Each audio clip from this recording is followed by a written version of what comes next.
ಇದು ಒಂದು ಚರಂಡಿಯ ಕತೆ. ಈ ಚರಂಡಿ ನದಿಯಲ್ಲಿ ತೇಲಾಡುವುದೇ ಚರಂಡಿ ನದಿ ಸ್ಪೆಷಾಲಿಟಿ. ಸೊ ಇದಾದ್ಮೇಲೆ ಏನ್ ನೋಡ್ತೀವೋ ಗೊತ್ತಿಲ್ಲ, ಆದ್ರೆ ಚರಂಡಿ ನದಿಯಲ್ಲಿ ನಾವು ಓಡಾಡಿದ ಒಂದು ಎಕ್ಸ್ಪೀರಿಯನ್ಸ್. ಈಗ ಅದು ಬ್ಯಾಂಕಾಕ್ ಅಲ್ಲಿ ಬಂದು ದುಡ್ಡು ಕೊಟ್ಬಿಟ್ಟು ಚರಂಡಿ ದುಡ್ಡು ಕೊಟ್ಟು ಚರಂಡಿ ಅದು ಇವಾಗ ಇವಳು ಏನ್ ಮಾಡ್ತಾಳೆ ಅಂದ್ರೆ, ಇದು ದಡ ಸೇರಿದ ತಕ್ಷಣ ಈ ನದಿನಲ್ಲಿ 3 ಸಲ ಮುಳುಗಿದ್ದು ಬುದ್ದು ನೋಡ್ಕೊಂಡ್ ಬರ್ತಾಳೆ. ಅದು ಒಂದು ಎಕ್ಸ್ಪೀರಿಯನ್ಸ್ 700 ಬಾಟನ್ನು ನಾವು ಕೊಟ್ಟು ಚರಂಡಿ ಮೇಲೆ ಪಯಣ ನಮ್ದು. ದೊಡ್ಡದು ಲಿಸರ್ಡ್. ಆಮೇಲೆ ಅವನು ಚಳಕ್ ಬಳಕ್ ಅಂತೆಲ್ಲ ನಮ್ಮ ನೀರೆಲ್ಲ ಹರಿಸ್ಬಿಟ್ಟ. ಆಮೇಲೆ ಏನೋ ಅಂತ ಕಳ್ಳನ್ ಮಗ್ನೆ ಅಂತ ಕೇಳಿದ್ರೆ ಧನ್ಯವಾದ ಅಂತ ಅವನೇ ನಮ್ಗೆ.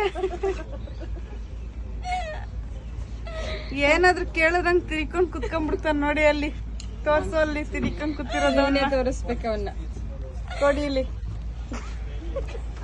ಬಿಡ್ತಾನೆ ತಿರ್ಕೊಂಡು. ನಾವ್ ಮಾತ್ರ ಮುಖ ತೋರ್ಸಲ್ಲ. ಇದೆಲ್ಲ ಏಮಾರಿರೋ ಬಕ್ರನ್ ಮಕ್ಳ ಇಲ್ಲೆಲ್ಲ. ನಮ್ ಊರಲ್ಲಿ ಎಷ್ಟ್ ನದಿ ಓಡ್ತಾವೆ. ಕಾವೇರಿ ನದಿಲೇ ನಾವ್ ಹಿಂಗ್ ಬೋಟಿಂಗ್ ಹೋಗಿಲ್ಲ. ನಾವು ಚರಂಡಿ ನೀರಲ್ಲಿ ಇದನ್ನೆಲ್ಲ ಬೋಳವನು ಕುತ್ಕೋಬೇಕಾದ್ರೆ ಬೋಟ್ನೆ ಕಲಕ್ಸ್ಬಿಟ್ಟ. ಬಿಗ್ಗಿದೋಗ್ಬಿಟ್ಟಿದ್ರೆ ಚರಂಡಿ ನೀರಲ್ಲಿ ಪಾವನ ಆಗ್ಬಿಡ್ತಾ ಇದ್ವಿ ನಾವು. ಅದ್ರಲ್ಲಿ ಇವಳು ಚರಂಡಿ ನೀರ್ನ ಬೇರೆ ಗಂಗೆ ವಾಟರ್ ಅನ್ನೋ ತರ ಮುಟ್ ನೋಡ್ಬಿಟ್ಟವಳೆ ಇವಳು. ಅಯ್ಯೋ ಕರ್ಮ.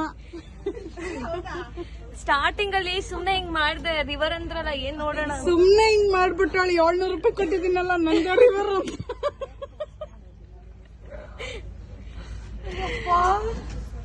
ಅಯ್ಯೋ ಕತೆ. ಗಬ್ಬು ವಾಸನೆ ಏನು ರಿವರು ಹಿಂಗೆ ವಾಸನೆ ಅಂತ ನಾವು ಹೇಳೆ ನೀನು. ಪರಿಮಳ ಸುವಾಸನೆ ಕತೆ. ಒಂದು ಹುಡ ಬಂದಿತ್ತು, ಹೇಳು ಪೂಜಾ. ನಿಜ.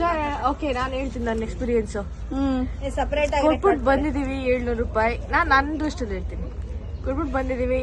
ಏನು ಸ್ಟಾರ್ಟ್ ಮಾಡೋದಕ್ಕೆ ಅರ್ಧ ಗಂಟೆ, 3/4 ಗಂಟೆ ಆಯ್ತು. ಅದಾದ್ಮೇಲೆ ಈಗ ನಿಲ್ಸಿ 1/4 ಗಂಟೆ ಆಯ್ತು. ಚರಂಡಿ ಮೇಲೆ ಚೆನ್ನಾಗಿತ್ತು. ಹೋಗ್ತಾ ಚರಂಡಿ ಆಯ್ತು. ಆಮೇಲೆ ಒಂದ್ ದೊಡ್ಡ ಹುಡ ನೋಡಿದ್ವಿ. ಅದು ನಮ್ ಕಡೆ ಬರ್ದೇ ಇರ್ಲಿ ಅಂತ ಇವಾಗ ತೆಗಿತಾವನೆ. ಪ್ರಾರ್ಥನೆ ಮಾಡ್ಕೊಂಡ್ ಕೂತಿದೀವಿ. ಇಲ್ಲಿ ನೋಡಿ ಇವ್ರು.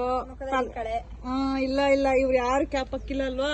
ಆದ್ರೆ ಕ್ಯಾಪ್ ಹಾಕಿಸ್ಕೊಂಡಿದೀವಿ, ಆದ್ರೆ ನಿಮ್ ಕಾಣ್ತಾ ಇಲ್ಲ. ಇವಳು ನೀರ್ ಮುಟ್ ನೋಡಿದ್ಲಲ್ಲ, ಅದಕ್ಕೆ ಇವಳು ತಲೆ ಮೇಲೆ ಬಂದ್ ಕುತ್ಕೊಂಡ್ಬಿಟ್ಟಿದೆ ಒಂದ್ ಆಟೋ.